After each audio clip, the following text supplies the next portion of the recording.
Hello everyone. So in the last session we have discussed nitrogen metabolism, in which we have studied the sources of nitrogen, what are the types of nitrogen fixation, that is biological nitrogen fixation, in which we have studied the symbiotic nitrogen fixation. So also we have discussed the genes which are required for the symbiotic nitrogen fixation. So in this session we will study about the steps in symbiotic nitrogen fixation and nodule formation in the plant roots. So first step in the plant body is when the amount of nitrogen is decreases in the plant, the plant roots secrete some secondary metabolites, and these secondary metabolites are isoflavonoids, flavonoids, betanes and homocysteine. So these are some secondary metabolites which are secreted by the plant when there is a decrease in the amount of nitrogen in the plant body. Then in the response of this secondary metabolite, bacteria move towards the plant roots, and this type of response is known as chemotactic response. So in this, some chemical compounds, some secondary metabolites are released by the plant roots, and due to this chemical some bacteria are attracted towards this plant roots. So this response is known as chemotactic response. So when the bacteria are attracted towards the root, these secondary metabolites are then activate the NOD protein of the bacteria.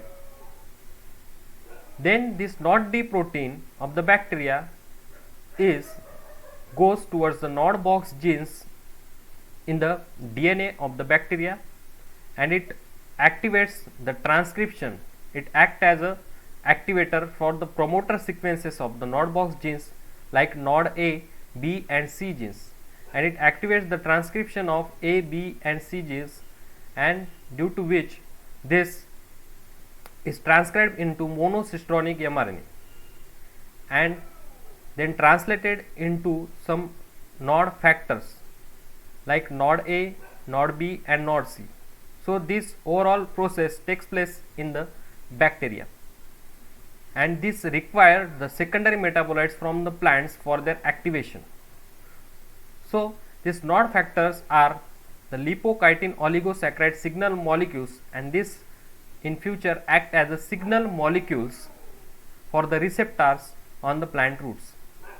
So due to the post-translational modification, rhizobia became host specific, and NOD proteins are known as the signal molecules. The receptor for the NOD factors are present on the root hairs, and these NOD factors like A, B and C, these are lipochitin oligosaccharide sugar molecules, and then they are binds on the receptor. And in this diagram we can see the bacterial signal molecule, that is lipochitin oligosaccharide, bounds to the receptor of the plant roots, and this association takes place, this first contact takes place by the signal molecules, and then this signal then helps in the association of bacteria with the root hairs. Then bacteria associated as a colony with the root hairs, and then root hairs culls, and due to this compartmentalization takes place in which bacterial colony lives. And after the compartmentalization there is a formation of infection threads, and infection thread is nothing but when some lytic enzymes, due to which the plasma membrane of the root hair is degraded, and bacteria enter the plant body via infection thread.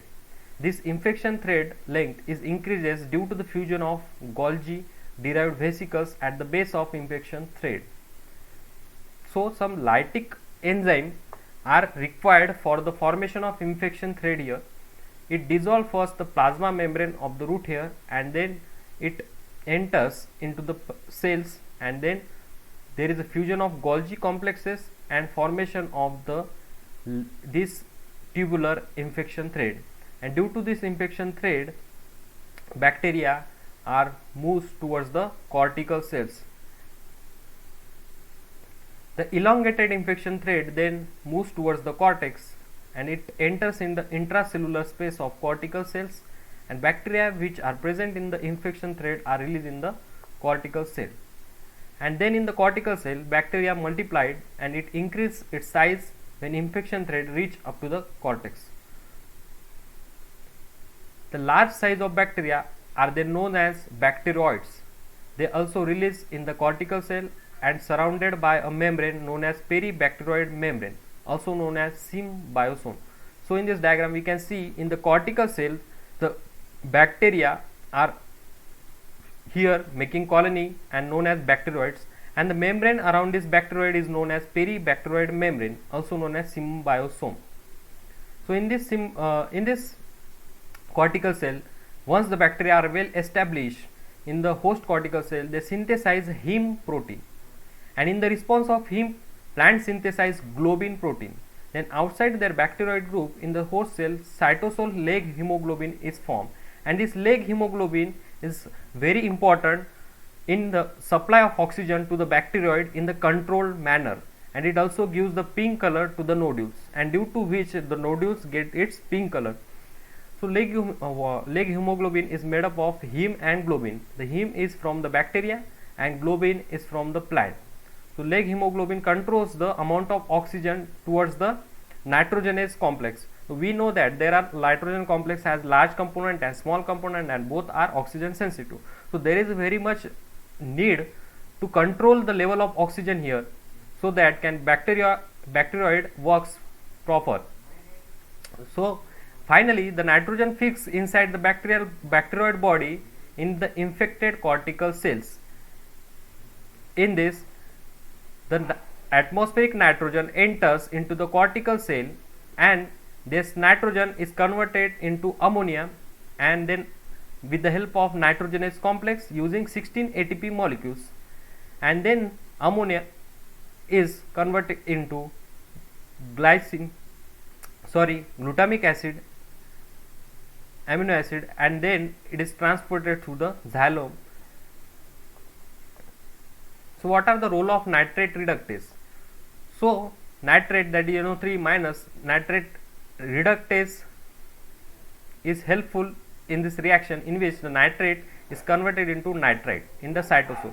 Then nitrite is converted into ammonia by nitrite reductase in the chloroplast. So this first studied by the Nelson and Evans in mold Neurospora crassa and Glycine max.